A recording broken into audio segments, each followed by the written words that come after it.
With the rapid development of technology, we have entered the 5G era. We can use 5G without the contribution of Chinese company Huawei. It also reminds me of Huawei's difficult past.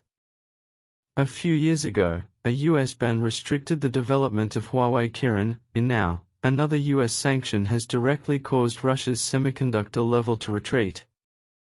However, after Russia cuts off ties with the United States, there are other alternatives that can be used to replace American products, and that is Huawei. Today's Huawei is still deeply rooted in the hometown of the Russian people. Recently, under the call of the United States, after Ericsson, Nokia is about to leave.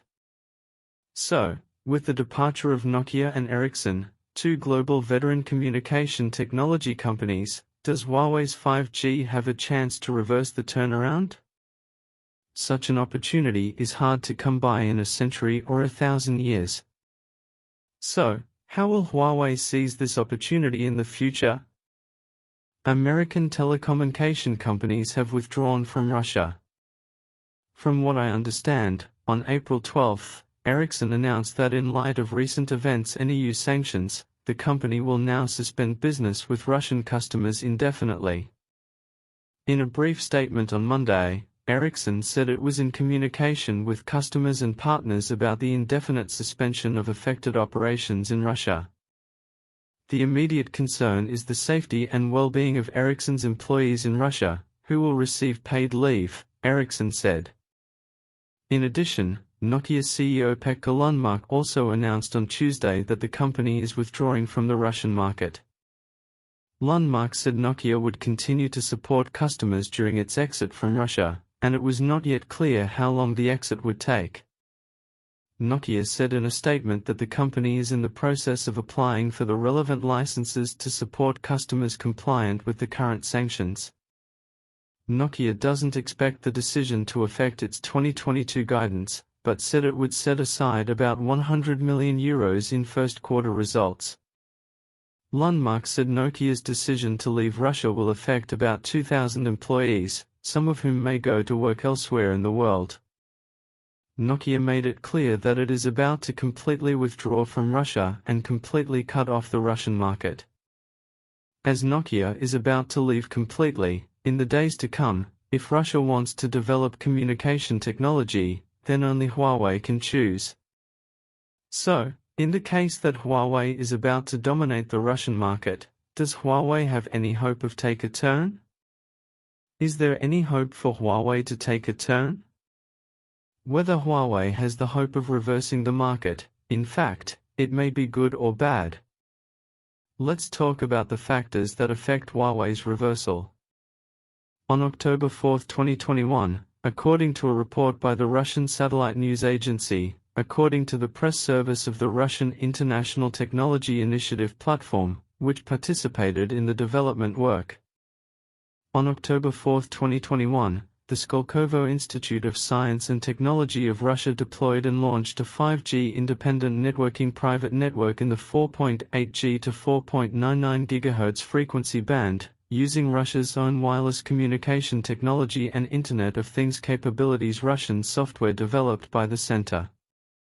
As early as September 20 last year, this 5G independent network private network deployed by Russia demonstrated its practicability through the Huawei P40 smartphone.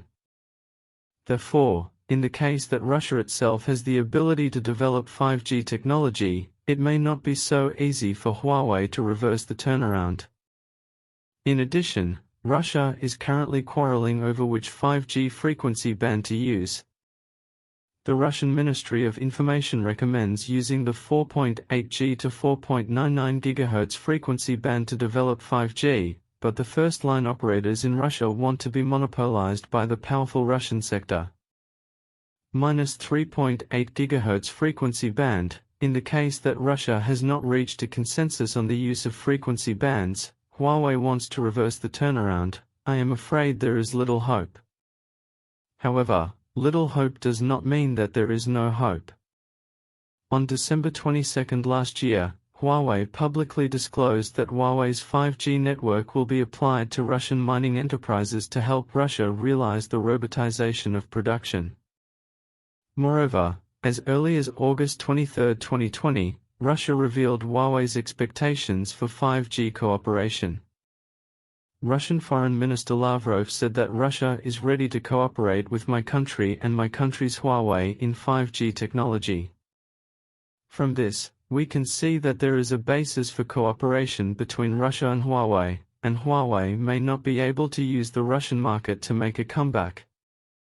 In short, in the future time when Ericsson and Nokia left Russia successively, a dominant Huawei may not have the possibility of turning around in the Russian market. This opportunity is actually very rare and precious. After all, no one can tell which day Nokia and Ericsson are making a comeback. So, in the days to come, how will Huawei seize this opportunity? How does Huawei seize this opportunity? On September 27, 2020, the Huawei Shenzhen community released the summary of Ren Zhengfei's speeches at Fudan University, Shanghai Jiaotong University, Southeast University, and Nanjing University at the end of July 2020. At the end of his speech, Ren Zhengfei mentioned that after the United States revised the rules, Huawei transferred its investment in the United States to Russia, increased investment in Russia, expanded the team of Russian scientists, and increased the salaries of Russian scientists.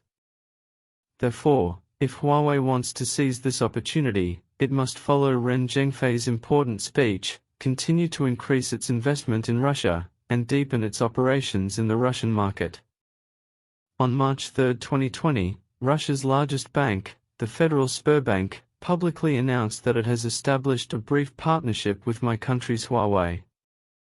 Among them, Huawei mainly provides cloud computing services for Russian enterprises. Therefore, in the days to come, if Huawei wants to seize the opportunity, it should not focus on 5G. It can conduct extensive and in-depth cooperation with Russia in multiple businesses. This will bring greater market influence and market recognition to Huawei and Huawei's 5G development, so that people can take advantage of the time when Nokia and Ericsson are away to maximize the role of the Russian consumer market, and Huawei 5G will achieve as much breakthrough and development as possible in Russia. In my opinion, Ericsson's suspension and Nokia's imminent departure, leaving a huge Russian market, give Chinese companies a signal to vigorously develop the Russian market, fill the vacancy left by the United States, and become a leader in American products. Substitute. Obviously, Huawei has seen this huge 5G market and development opportunities.